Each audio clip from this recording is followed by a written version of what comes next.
La majorité des gens travaillent toute leur vie non pas parce qu'ils manquent d'intelligence, d'opportunité ou de volonté, mais parce qu'ils opèrent dans un cadre mental et stratégique qui rend l'enrichissement structurellement impossible. Ce n'est pas une question de chance, ni même de salaire, mais de logique financière. La plupart des individus échangent du temps contre de l'argent sans jamais transformer ce flux en capital productif. Ils restent enfermés dans un système où chaque mois recommence à zéro, où l'effort ne s'accumule pas, où la valeur créée profite principalement à d'autres acteurs.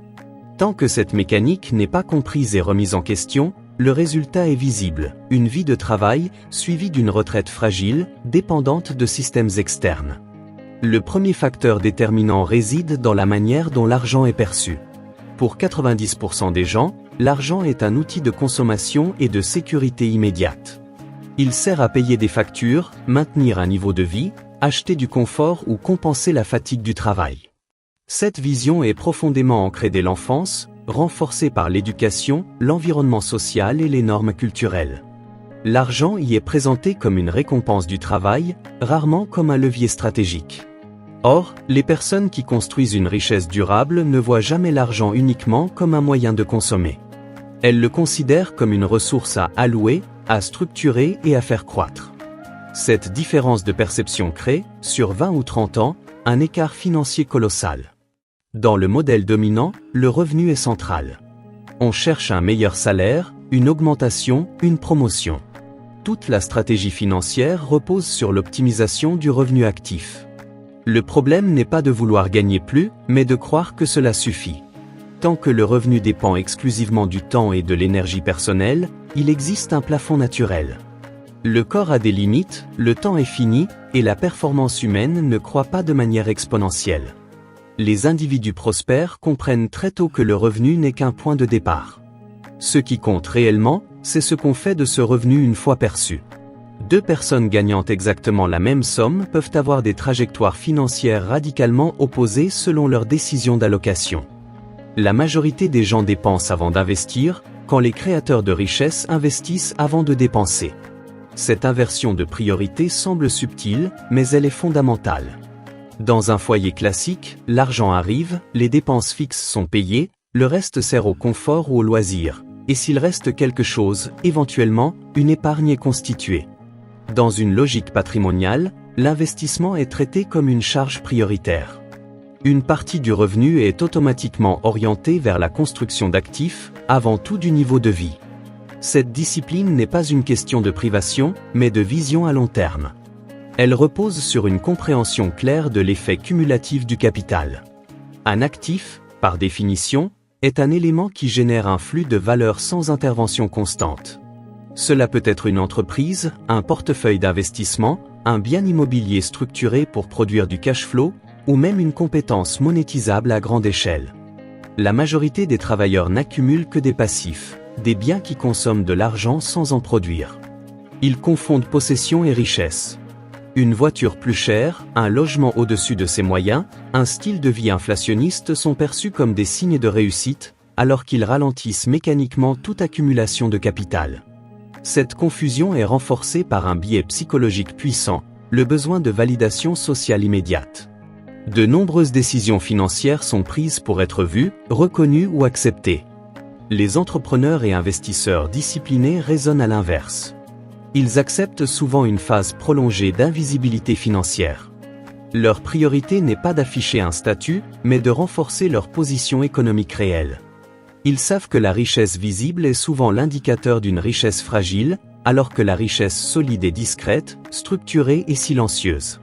Un autre facteur majeur explique pourquoi la majorité des gens ne deviennent jamais riches et l'absence totale de stratégie financière. Ils ont un budget, parfois une épargne, mais aucune trajectoire claire. Ils ne savent pas précisément où ils veulent être financièrement dans 10, 20 ou 30 ans. Sans objectif chiffré, sans horizon temporel, les décisions quotidiennes sont prises au hasard des contraintes immédiates. Les personnes prospères, au contraire, raisonnent en trajectoire. Elles traitent un point d'arrivée souhaité, puis travaillent à rebours pour déterminer les étapes, les véhicules financiers et les compétences nécessaires. Cette capacité à penser à long terme est rare, car elle va à la rencontre des réflexes naturels. Le cerveau humain privilégie la gratification immédiate et la réduction de l'incertitude. Investir, entreprendre, différer la consommation demandait une maîtrise émotionnelle et une discipline cognitive élevée. C'est précisément pour cette raison que peu de gens y parviennent de manière constante. La richesse durable n'est pas le fruit d'un coup isolé, mais d'une série de décisions rationnelles répétées sur une longue période. Ce processus est ennuyeux, méthodique et peu spectaculaire, ce qui le rend inaccessible à ceux qui recherchent des résultats rapides. La relation au risque joue également un rôle central. La plupart des individus surestiment les risques visibles et sous-estiment les risques invisibles. Ils craignent l'investissement, l'entrepreneuriat ou la préférence des marchés, mais ne perçoivent pas le risque réel de rester dépendant d'un seul revenu, d'un seul employeur ou d'un système de retraite incertain. Les créateurs de richesse raisonnent en termes de risques ajustés. Ils ne cherchent pas à éviter le risque, mais à le comprendre, le mesurer et le répartir. Ils savent que l'inaction est souvent plus dangereuse que l'action réfléchie. Cette différence d'approche se manifeste très tôt dans les choix professionnels. Beaucoup de personnes choisissent un emploi en fonction de la sécurité immédiate, sans considérer le potentiel d'apprentissage, de réseau ou de création de valeur. Les entrepreneurs et investisseurs avisés évalueront un poste ou un projet selon ce qu'il permet de construire à moyen et long terme.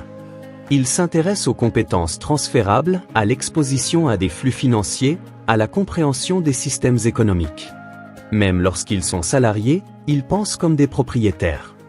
Ils observent comment l'argent circule, où se créent les marges, qui prend les décisions stratégiques. La majorité des travailleurs ne comprennent pas comment la valeur est réellement créée dans l'économie. Ils exécutent des tâches, respectent des procédures, mais ne voient pas le modèle global. Cette méconnaissance limite leur capacité à identifier des opportunités. À l'inverse, les individus orientés richesse cherchent constamment à comprendre les mécanismes sous-jacents. Comment une entreprise génère ses profits, comment un actif est valorisé, comment un marché évolue. Cette compréhension leur permet de prendre des décisions éclairées, là où d'autres se contentent de réagir. La gestion de l'argent est un autre point de rupture fondamental. Pour beaucoup, gérer son argent signifie simplement ne pas être à découvert. Pour les personnes prospères, la gestion financière est une discipline stratégique. Chaque euro a une fonction précise: sécurité, croissance, opportunité, protection. Le capital n'est jamais laissé inactif sans raison. Même la trésorerie est pensée en termes de rendement, de liquidité et de flexibilité. Cette rigueur ne repose pas sur une obsession, mais sur une clarté des priorités. Il est également important de comprendre que la richesse durable repose rarement sur un seul levier. Les individus qui réussissent financièrement combinent souvent plusieurs sources de revenus, plusieurs classes d'actifs et plusieurs compétences. Cette diversification n'est pas une dispersion, mais une stratégie de résilience. Elle permet d'amortir les chocs, de saisir des opportunités et d'accélérer la croissance du patrimoine. La majorité des gens, en revanche, restent monodépendants, ce qui les rend vulnérables et limite leur capacité d'accumulation. Enfin, il existe une dimension rarement abordée mais déterminante: la responsabilité individuelle. De nombreuses personnes attribuent leur situation financière à des facteurs externes: l'économie, le gouvernement, l'employeur, le système. Bien que ces éléments aient une influence réelle, ils ne sont jamais le levier principal du changement. Les entrepreneurs et investisseurs performants assument une responsabilité totale sur leurs résultats financiers. Cette posture mentale les pousse à chercher des solutions, à s'adapter et à apprendre en permanence. Elle élimine la posture de victime et renforce la capacité d'action. Ce premier ensemble de facteurs explique pourquoi la majorité des individus restent enfermés dans un cycle de travail perpétuel. Ils ne manquent pas d'efforts, mais de cadres stratégiques. Ils travaillent beaucoup, mais construisent peu. Ils gagnent de l'argent, mais ne bâtissent pas de capital. Tant que cette réalité n'est pas comprise en profondeur, toute tentative d'enrichissement reste superficielle et instable. Lorsque l'on observe sur plusieurs décennies les trajectoires financières, une constante apparaît: la richesse durable n'est presque jamais le fruit d'une intensité ponctuelle, mais d'une cohérence prolongée. La majorité des gens alternent des phases d'effort et de relâchement, de bonnes intentions et de décisions contradictoires. Cette instabilité décisionnelle empêche toute accumulation significative. Les individus prospères, eux, maintiennent un cap clair, même lorsque les résultats ne sont pas immédiatement visibles. Cette capacité à rester aligné avec une stratégie malgré l'absence de gratification rapide est l'un des marqueurs les plus fiables de la réussite financière à long terme. Un élément clé explique pourquoi 90% des gens ne deviennent jamais riches réside dans leur rapport à la discipline. Dans l'imaginaire collectif, la discipline est associée à la contrainte, à la rigidité ou à la privation. Dans une logique de création de richesse, elle est au contraire un outil de liberté future. La discipline financière consiste à réduire le nombre de décisions émotionnelles et à automatiser les choix rationnels. Les entrepreneurs et investisseurs structurés mettent en place des systèmes qui fonctionnent selon leurs motivations du moment. Épargne programmée, investissement récurrent, règles claires de gestion des risques, tout est pensé pour limiter l'intervention de l'émotion. La majorité des individus, en revanche, gèrent leur argent de manière réactive. Ils adaptent leurs décisions en fonction de leur humeur, de leur environnement ou des pressions sociales. Un mois, ils épargnent. Le mois suivant, une dépense imprévue ou un désir immédiat annule l'effort précédent. Sur le court terme, ces écarts semblent insignifiants. Sur 20 ans, ils expliquent la quasi-totalité de l'écart de patrimoine entre une personne disciplinée et une personne moyenne. La vision à long terme est un autre facteur différenciant rarement maîtrisé. Beaucoup de gens raisonnent à l'échelle du mois ou de l'année. Les créateurs de richesse raisonnent en décennies. Ils comprennent que le temps est le multiplicateur le plus puissant du capital. Un investissement modeste, réalisé tôt et maintenu avec constance, dépasse presque toujours des investissements plus importants mais tardifs ou irréguliers. Cette compréhension change profondément la manière de prendre des décisions. Elle incite à agir tôt, même imparfaitement, plutôt qu'à attendre des conditions idéales qui ne viennent jamais. Cette vision s'accompagne d'une capacité à différer les récompenses. Les entrepreneurs et investisseurs performants acceptent de vivre en dessous de leurs moyens pendant une période prolongée. Non par manque d'ambition, mais par calcul. Ils savent que chaque euro non consommé aujourd'hui peut devenir un levier de liberté demain. La majorité des gens, au contraire, ajustent leur niveau de vie à la hausse dès que leurs revenus augmentent. Ce phénomène, connu sous le nom d'inflation du style de vie, neutralise mécaniquement tout progrès financier. Un autre point fondamental concerne la compréhension des actifs et des passifs. Beaucoup de personnes réfléchissent alors qu'elles déplacent simplement leur consommation. Acheter un bien sans stratégie de rendement, investir sans comprendre les flux générés, ou lancer un projet sans modèle économique clair sont des erreurs fréquentes. Les individus orientés richesse analysent systématiquement le rendement, le risque, la liquidité et la durabilité de chaque actif. Ils se demandent comment cet actif contribue à leur indépendance financière, et non comment il améliore leur confort immédiat. Dans le domaine entrepreneurial, cette logique est particulièrement visible. La majorité des entrepreneurs restent piégés dans leur propre activité. Ils créent un emploi, pas une entreprise. Leurs revenus dépendent entièrement de leur présence opérationnelle. Les entrepreneurs orientés création de richesse structurant leurs activités pour qu'elles puissent fonctionner sans eux, au moins partiellement. Ils documentent, délèguent, automatisent. Leur objectif n'est pas seulement de générer du chiffre d'affaires, mais de construire un système valorisable, transmissible ou évolutif. La construction d'actifs ne se limite pas aux biens matériels ou financiers. Les compétences jouent un rôle central. Les personnes prospères investissent continuellement dans des compétences à forte valeur ajoutée, négociation, allocation du capital, analyse financière, leadership, compréhension des marchés. Ces compétences augmentent leur capacité à identifier et exploiter des opportunités. La majorité des gens se contentent de compétences opérationnelles, utiles pour exécuter des tâches, mais peu efficaces pour créer de la valeur à grande échelle. La protection du capital est un autre aspect souvent négligé. Beaucoup se concentrent uniquement sur la croissance, sans penser à la préservation. Les individus financiers avancés intègrent très tôt la notion de gestion des risques. Ils diversifient, assurent, structurent juridiquement leurs actifs.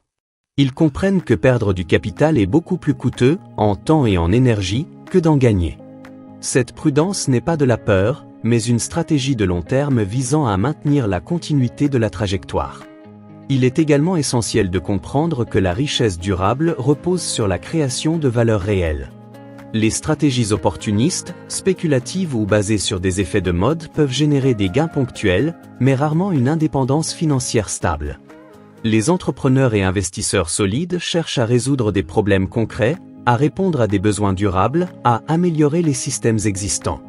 Cette approche crée des revenus récurrents et prévisionnels, base de toute stratégie patrimoniale sérieuse. La majorité des gens ne pensent pas en termes de valeur créée, mais en termes d'efforts fournis. Ils estiment que travailler dur devrait suffire à être récompensé. Or, l'économie ne rémunère pas l'effort, mais la valeur perçue. Deux personnes peuvent fournir des efforts similaires et obtenir des résultats financiers radicalement différents selon l'impact de leur travail. Comprendre cette réalité est souvent un choc, mais c'est une étape indispensable pour sortir du cycle du travail perpétuel. Enfin, il faut aborder la question de l'environnement. Les décisions financières ne sont jamais prises dans le vide. L'entourage, les modèles observés, les conversations quotidiennes influencent profondément la perception de ce qui est possible ou raisonnable. La majorité des gens évoluent dans des environnements où la richesse est perçue comme exceptionnelle, inaccessible ou suspecte. Les individus prospères recherchent préférentiellement des environnements où la création de richesse est normale, structurée et assumée. Ils s'exposent à des standards plus élevés, ce qui modifie leurs propres attentes et comportements. À ce stade, il devient clair que travailler toute sa vie sans devenir riche n'est pas une fatalité, mais le résultat logique d'un ensemble de choix, de croyances et de stratégies limitées. La différence entre ceux qui accumulent du capital et ceux qui restent dépendants du travail n'est pas une question de mérite moral, mais de cadre mental et opérationnel. Tant que ce cadre n'est pas transformé, les résultats resteront inchangés. La transformation nécessaire ne se limite pas à la compréhension intellectuelle, elle exige une action concrète et immédiate. Penser comme un créateur de richesse implique de remettre en question chaque décision financière, chaque choix de consommation et chaque investissement de temps et d'énergie. Il s'agit de passer d'une logique de salarié à une logique de propriétaire, d'observateur passif à acteur stratégique. Chaque euro investi, chaque compétence développée, chaque actif créé devient un levier qui travaille pour vous, même lorsque vous ne travaillez pas directement. C'est cette accumulation méthodique et disciplinée qui produit l'indépendance financière et la liberté réelle. Commencer ce chemin demande de la clarté et du courage.